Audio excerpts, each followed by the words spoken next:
probably wondering why I'm in a cage. Do you see what I just did to that chain? I did it to a snake. A mean snake. A nasty snake.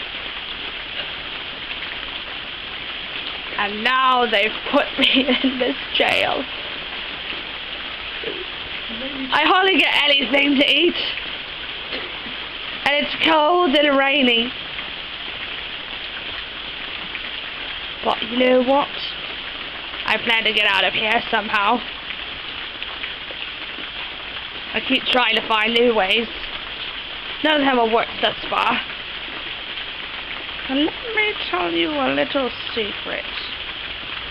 Nah, never mind. That's all for now. I'm going to try to go upside down. I'll be back out there yet, though. I promise. Promise.